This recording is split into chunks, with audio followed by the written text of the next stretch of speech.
Assalamualaikum warahmatullahi wabarakatuh. Selamat malam semuanya. Apa kabar kamu hari ini? Semoga baik-baik saja dan sehat selalu. Malam ini saya akan membawakan sebuah cerita yang ditulis oleh pemilik akun Twitter bernama @desiprayogo1. Cerita ini adalah kisah nyata yang diperoleh dari narasumber langsung. Nama dan lokasi dalam cerita ini akan saya samarkan demi kenyamanan pihak keluarga atau pihak-pihak yang terkait dan demi kenyamanan saya sendiri. Oke, kita langsung saja ke ceritanya. Sebut saja namanya Mas Tony. Mas Tony ini bekerja sebagai seorang polisi, tapi sekarang dipindah tugaskan di Surabaya. Mas Tony ingin membagikan pengalaman pribadinya berhadapan dengan hantu mawar. Untuk informasi, di tahun 2015, hantu mawar ini sempat menghebohkan suatu desa di lokasi Mas Tony, di daerahnya maksudnya. Kebetulan Mas Tony ini berasal dari desa yang saat itu sedang mengalami teror hantu mawar. Mas Tony bercerita bahwa saat kejadian dia masih menjalani pendidikan Akpol, di mana ada suatu momen Mas Tony harus pulang malam di atas jam 10 malam. Menurut penuturan Mas Tony, siapa saja yang masih di luar rumah di atas jam itu dipastikan bertemu dengan dia. Sampai sekitar tahun 2015 sampai 2017. Daerah desanya tidak ada yang berani keluar rumah di atas jam 10 malam. Kalaupun ada yang pulang tengah malam, pasti mereka sudah memilih menumpang tidur di rumah saudara atau temannya yang di luar desa itu.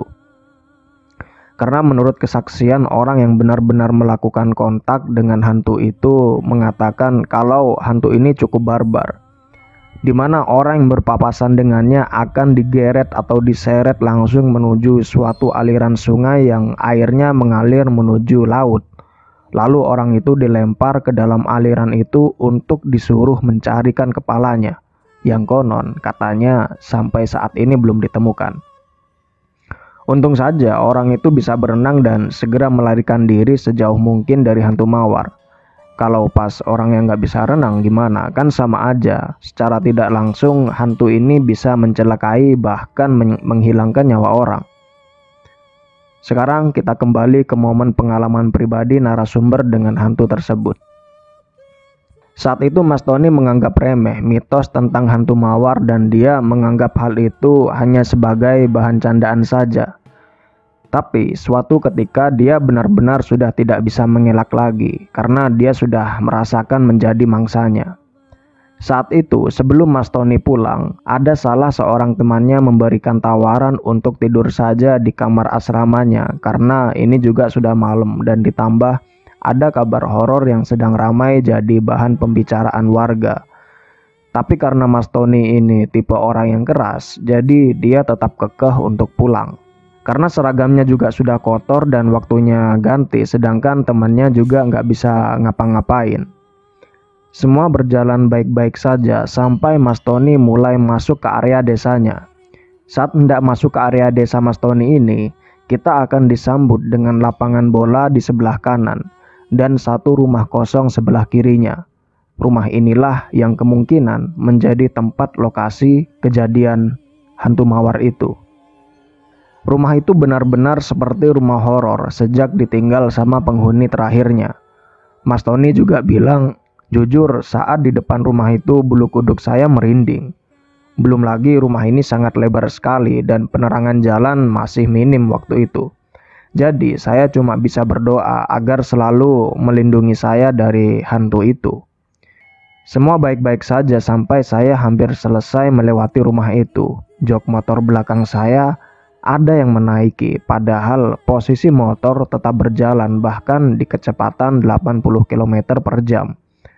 Bayangkan, pasti terasa toh kalau jok belakang kita ada yang naik. Jadi saya pastikan kalau saat itu saya tidak halu dan saya jamin. Sambung Mas Tony. Mas Tony juga berusaha memperkeras doanya dan malah seperti diejek sama hantunya. Hantunya juga malah setengah berteriak mengikuti doa Mas Tony. Mendengar hal itu, Mas Tony cuma bisa bengong sambil terus jalan dan gak tahu harus gimana. Dia mencoba menengok ke arah spion kirinya, dan ternyata benar, di jok belakang motornya ada seorang perempuan dengan rambut hitam menunduk ke bawah. Spontan dia berhenti, lalu turun dan berlari sekencang mungkin. Sedangkan hantu itu tetap mengikuti Mas Tony dari belakang sambil berjalan terseok-seok kakinya. Karena memang kaki kirinya terlihat patah tapi masih bisa mengejar, dan Mas Tony terus berusaha lari sekencang mungkin sampai rumah tanpa berhenti. Tetangganya sebenarnya dengar suara Mas Tony teriak-teriak, tapi nggak ada yang mau nolong karena mereka juga takut. Tidak lama, Mas Tony sudah tiba di rumahnya dan berusaha menggedor pintu. Lalu pintunya dibuka sama papanya dan mereka segera mungkin masuk lalu mengunci rumah. Mas Tony pun disuruh segera mandi agar tidak terus-terusan diikuti oleh hantu itu. Mungkin kepercayaan orang sana begitu. Sedangkan motornya baru besok paginya diambil oleh kakak dan beberapa warga yang menemani. Dan sejak kejadian itu, Mas Tony sudah enggan pulang ke rumah jika sudah larut malam. Dan sekarang kita masuk ke kronologi sebab akibat sampai adanya teror tentang hantu mawar. Kejadian ini berawal di bulan Oktober 2015. Ditemukan potongan tangan kanan dan kaki kiri di sebuah tempat sampah yang lokasinya ada di muka gang masuk ke desa Mas Tony. Benar-benar hanya potongan tubuh dan dibungkus dengan daun pisang. Yang menemukan potongan itu adalah anak kecil yang baru pulang sekolah dan kebetulan lewat jalan itu. Rumah anak ini dekat dengan Mas Tony.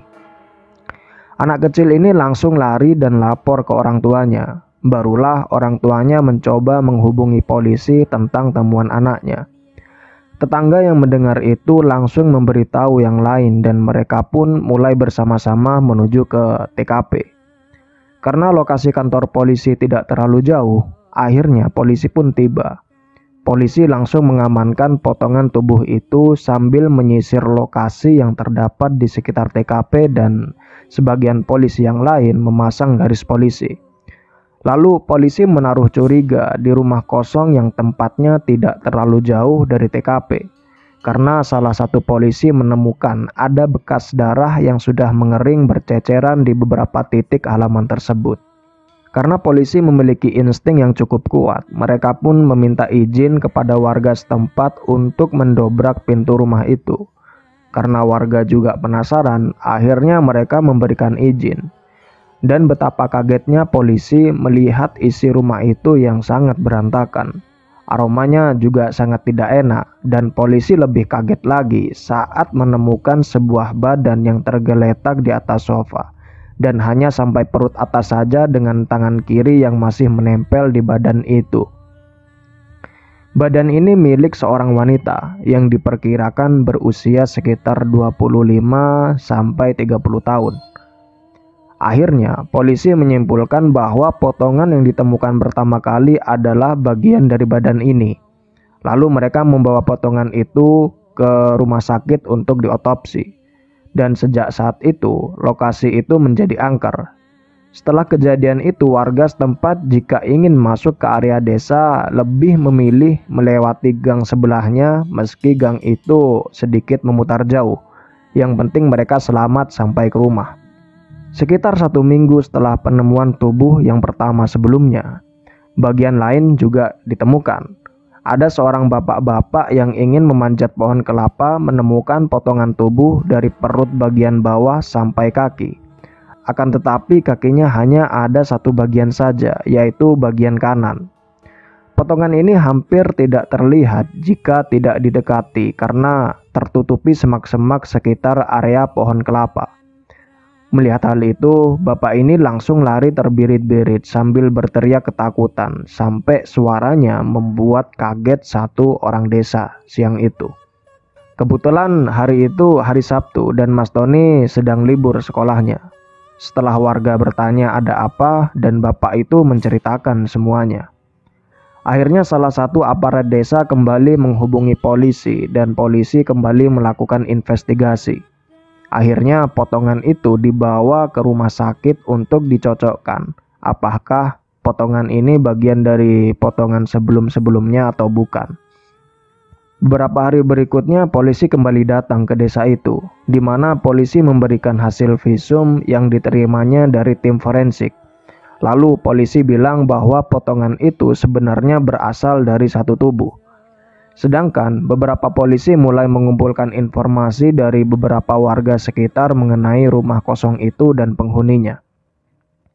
Sekarang kita sejenak membahas riwayat rumah itu. Rumah itu awalnya milik seorang bandar narkoba yang cukup terkenal di daerah sana. Dulu rumah itu juga sempat dijadikan tempat pembuatan minuman alkohol oplosan dan selalu dijaga ketat oleh para algojo sewaan pemilik rumah itu. Sampai akhirnya si pemilik rumah pindah dari rumah itu dengan semua anak buahnya. Yang akhirnya rumah itu kosong dan disewakan. Suatu ketika di tahun 2014 akhir, ada seorang wanita dan laki-laki yang masih muda menempati rumah itu. Mereka bilang kalau sudah menyewa rumah itu dan akan menempatinya malam itu juga. Dua orang ini bukan orang daerah sekitar atau mereka ini orang jauh, rantau dari Aceh. Yang wanita berprofesi sebagai pengacara yang kebetulan saat itu sedang menangani kasus di sana dan diberi fasilitas stay di rumah itu dengan membayar separuh harga. Sedangkan yang laki adalah tunangannya dan seorang pemilik kontraktor swasta. Berhubung daerah tempat tinggal Mas Tony ini jauh dari hotel ataupun kos-kosan, akhirnya warga mengizinkan mereka untuk tinggal satu rumah, tapi tetap harus beda kamar. Lalu mereka disambut sesuai dengan adat setempat. Warga sempat menaruh curiga, apakah pemilik tempat ini sedang ada masalah sampai harus menyewa pengacara dari luar pulau segala. Dan sampai detik ini warga setempat tidak ada yang tahu. Berhubung desa ini tidak terlalu besar dan warganya juga tidak terlalu banyak, jadi mereka mencoba memberi sambutan semeriah mungkin untuk wanita dan tunangannya ini. Karena emang sudah menjadi adat di sana, kata Mas Tony.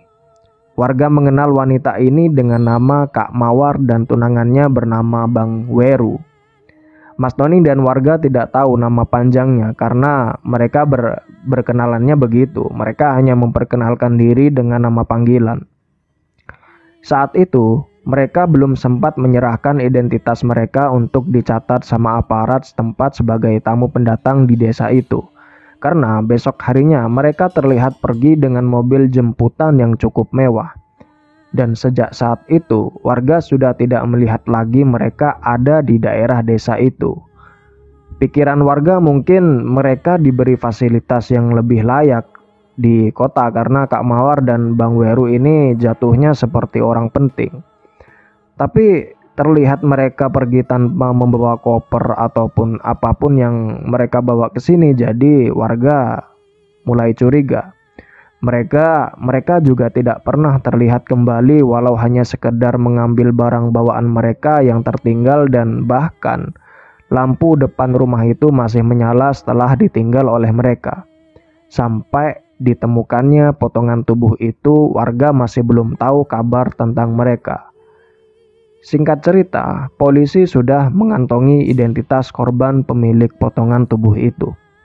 Tubuh itu ternyata milik seorang wanita bernama Cut Mawar Desisari yang berusia 33 tahun saat itu dan tercatat sebagai salah satu warga Aceh yang berprofesi sebagai seorang pengacara yang bekerja di bawah naungan kantor advokat swasta. Tapi di mana kepalanya? Entahlah. Warga tidak ada yang tahu. Malam setelah polisi mengumumkan hasil itu, teror yang semakin nyata pun terjadi. Tepatnya sekitar pukul 9:30 malam, ada seorang laki-laki yang baru saja pulang dari acara gereja. Orang ini kebetulan sepupunya Mas Tony, panggil saja Bang Matius. Karena gereja ini lokasinya tidak terlalu jauh dari desanya, akhirnya dia memutuskan untuk pergi jalan kaki dan pulang nebeng kawannya. Tapi dia salah turun jalan. Dia turun di gang yang terkenal angker itu. Dia ingin pergi ke gang sebelahnya, tapi lokasinya terlalu jauh, sedangkan jalanan sudah mulai gelap. Alhasil dia memutuskan untuk memberanikan diri lewat gang itu. Baru beberapa langkah niatnya terkecoh dan ingin putar badan lalu lewat di gang sebelahnya saja. Karena Bang Tius ini tipenya orang penakut. Baru saja putar badan, dia sudah dikagetkan dengan seorang perempuan dengan baju yang kumal penuh darah. Rambutnya berantakan dan tiba-tiba kepalanya jatuh lepas ke tanah. Bang Tius yang kaget melihat itu seketika langsung pingsan di tempat sampai besok paginya ada warga seberang yang melihatnya. Dan warga itu langsung membangunkannya. Setelah Bang Tius terbangun, dia menceritakan semuanya sambil menangis dan minta diantar pulang lewat gang di sebelah. Sejak saat itu, teror terus berlanjut sampai menjadi sangat ekstrim dan semua teror itu selalu terjadi saat mendekati pukul 10 malam. Sampai akhirnya warga memberikan pengumuman bahwa tidak boleh ada warga yang masih melakukan aktivitas di luar rumah sejak pukul setengah 10 malam dan sampai menjelang pagi, demi keselamatan semua orang yang tinggal di desa itu. Tapi terornya semakin luar biasa. Pernah suatu malam terdengar suara seorang perempuan menangis. Suaranya seperti sosok itu sedang ada di depan pintu rumah masing-masing. Belum lagi suara tangisannya diiringi lolongan anjing yang saling bersahutan satu sama lain. Terdengar cukup menegangkan sekali malam itu. Suatu hari, tetua desa pernah didatangi sosok hantu ini lewat mimpi. Kita sapa saja bapak tetua ini dengan nama Pak Tian. Pak Tian bercerita kalau hantu ini tidak bicara apa-apa, melainkan hanya menunjuk ke arah kepalanya, lalu mengarahkan jarinya ke arah sungai. Iya, sungai yang airnya mengalir langsung ke laut lepas, yang artinya kemungkinan kepalanya dibuang ke laut. Besok paginya setelah mendapat wangsit itu, beliau mencoba memberitahu polisi agar diadakan pencarian di sekitar aliran itu. Tapi sangat disayangkan masih belum juga membuahkan hasil. Karena sudah berbulan-bulan jenazah ada di rumah duka, akhirnya polisi memutuskan untuk memberikan jenazah kepada keluarganya di Aceh agar segera dimakamkan walau tanpa kepala. Tapi teror itu belum selesai sampai di situ. Terornya terus berlanjut sampai hari-hari setelahnya. Bahkan orang sana merasa sangat jengkel. Seperti misal warga ada acara pernikahan atau ulang tahun yang harusnya diadakan secara meriah sampai tengah malam. Saat itu justru sebelum menjelang maghrib, acara harus sudah selesai dan dibubarkan. Karena warga sudah teramat jengkel, semua warga di desa itu berumbuk untuk mencari solusi. Dan ketemulah satu solusi yang harus melibatkan upacara adat yang bertujuan untuk menenangkan arwah penasaran itu. Entah arwah itu ingin menuntut balas dendam ataupun seperti yang terjadi saat itu, yaitu mencari bagian tubuhnya yang belum ditemukan. Setelah dirasa solusi itu cukup logis, semua warga mulai bersiap-siap. Mereka mulai menyiapkan semua peralatan, mulai dengan sesaji dan makan-makan yang selalu dipersiapkan mereka saat ingin mengatasi hal seperti ini. Acara ini diadakan seminggu sebelum Natal 2017 dan bertepatan dengan liburan semester Mas Tony. Karena barengan dengan liburan semester, jadi semua warga bisa ikut. Acara ini dilakukan di tepian sungai yang selalu dijadikan petunjuk oleh si hantu mawar itu. Karena di tempat ini, hantu mawar sering melempar korbannya ke dalam sungai lalu disuruh mencari kepalanya. Meski pada akhirnya kepalanya masih belum juga ditemukan. Kita kembali ke acara adat warga. Setelah dirasa semua sudah memenuhi syarat, salah satu penuntun adat setempat memberi aba-aba pertanda bahwa acara akan segera dimulai. Semua hening dan fokus. Dan tiba-tiba ada angin yang sangat kencang datang. Padahal acara itu diadakan di siang hari dan terlihat tidak seperti ada badai. Dan tiba-tiba angin itu hilang dan berganti suara tangisan yang terdengar seperti sangat menyayat hati pendengarnya. Semua warga dengar akan suara itu, tapi mereka tetap khusyuk dalam berdoa dan suasana tiba-tiba menjadi hening lalu senyap. Warga enggan untuk bicara dan memilih langsung pulang ke rumah masing-masing dengan membawa harapan semoga teror itu segera berakhir. Ternyata hal baik berpihak pada mereka. Karena benar saja, sejak malam itu dan hari-hari setelahnya, bahkan sampai saat ini, teror itu tidak muncul lagi. Tapi warga masih bertanya-tanya dengan kondisi Bang Weru.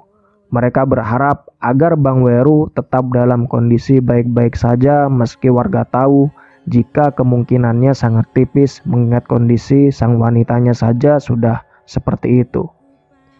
Selesai. Dan sebagai tambahan cerita dari cerita ini, maksudnya update, sejak polisi memberikan jenazah itu ke keluarganya, kasus ini sudah ditutup. Polisi mengalami jalan buntu. Polisi juga sempat melacak nomor plat mobil yang terakhir kali menjemputnya dan ternyata nopol tersebut tidak terdaftar. Lalu polisi mencoba mencari tahu info tentang klien korban dengan menelpon kantor tempat korban bekerja. Ternyata data yang diberikan klien kepada perusahaan semuanya palsu. Mulai dari alamat dan kasusnya juga tidak terlacak di kepolisian. Jadi sangat disayangkan. Kita sampai detik ini tidak tahu siapa tersangka di balik semua dan apa motifnya. Lalu polisi pernah mencoba melibatkan pemilik rumah dengan kejadian ini, tapi alibinya kuat karena menurut info yang didapat dari keluarga pemilik rumah bahwa posisinya sekarang ada di Nusa Kambangan, jadi gak mungkin. Kata keluarga pemilik rumah, rumahnya sempat ada yang nyewa seorang bapak-bapak paruh baya yang benar-benar kaya. Karena saat menyewa saja, orang itu datang dengan mobil sedan dan beberapa ajudan.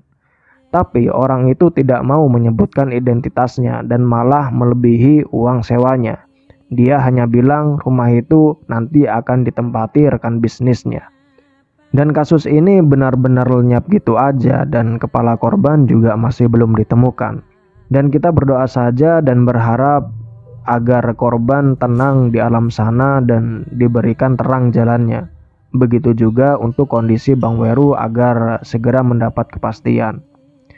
Dan setelah cerita ini naik, ada pihak keluarga Mawar yang menghubungi melalui WhatsApp. Namanya Bang Fikar. Bang Fikar ngaku kaget banget kok bisa ada yang berani up kasus kakaknya. Dia hanya mengingatkan untuk selalu berhati-hati jika tetap ingin mempublish cerita ini. Karena keluarganya saja tidak ada yang berani memperpanjang katanya. Dia cuma bilang kita sebenarnya juga butuh keadilan. Tapi suara kita seperti ditahan sedangkan kepala kakak saya hanya dihargai uang 350 juta. Jujur, saat itu seperti penghinaan buat keluarga saya. Mereka segitunya menganggap remeh nyawa manusia. Awalnya Bang Fikar ini nggak mau cerita atau membahas lebih jauh soal mereka ini, tapi lama-kelamaan dia cerita. Cuma itu nanti dulu, karena sekarang aku mau ngajak kalian ke part dimana saat jenazah dikembalikan ke keluarga di Aceh itu. Jadi jenazah itu diantar ke rumah korban dengan pesawat, tapi jenazah itu tidak diantar oleh pihak kepolisian melainkan oleh orang suruhan seseorang. Keluarga juga tidak diperbolehkan menjemput. Alasannya agar lebih cepat saja prosesnya. Dari keluarga mengira mungkin ada pihak polisi yang mendampingi dan memberi kejelasan kepada pihak keluarga. Ternyata enggak. Jenazah itu hanya datang dengan 7 orang laki-laki berpakaian safari dan mereka bukan polisi, melainkan seorang algojo. Sedangkan kata Mas Fikar, pihak kepolisian hanya menghubungi keluarga dan menjelaskan kronologinya hanya melalui telepon. Dan singkat cerita, salah satu dari 7 orang ini minta ketemu sama ibu almarhumah. Ibu almarhumah itu yang waktu itu lemes, gak tahu harus gimana, jadi dibantulah sama Mas Fikar. Secara gak langsung, Mas Fikar dengar apa yang dibicarakan sama mereka. Orang itu hanya bilang lebih tepatnya seperti mengancam agar kita tidak memperpanjang kasus ini. Dan menganggap semua selesai. Setelah itu, si laki-laki nyodorin tas hitam, bentukannya seperti tas laptop. Isinya ternyata uang 350 juta. yang katanya itu adalah uang belasungkawa dari si bapak. Tapi laki-laki ini nggak nyebutin si bapak ini siapa, namanya siapa dan apa hubungannya dengan kakaknya. Bang Fikar pernah kekeh mau tanya, tapi dia malah mau dihantam. Orang ini juga menambahi ancamannya, jika kasus ini tersorot, maka si bapak tidak segan-segan untuk turun tangan. Intinya cerita ini nggak pernah ke blow up karena emang ada orang kuat yang berperan besar di balik kasus ini. Mungkin kasus ini melibatkan keluarganya, keturunannya, atau bahkan dia sendiri. Selesai. Baiklah, cukup sekian cerita pada malam hari ini. Dan pelajaran yang bisa kita petik dari kisah ini adalah untuk agar kita selalu senantiasa berhati-hati apabila bertemu dengan orang baru. Dan selalu waspada terhadap pekerjaan apapun yang kita lakukan. Baiklah, terima kasih sudah mendengarkan. Semoga kamu sehat selalu di masa pandemi ini. Jaga kesehatan dan tetap patuhi protokol kesehatan dimanapun Anda berada. Baik, terima kasih. Sampai jumpa di video selanjutnya. Selamat malam.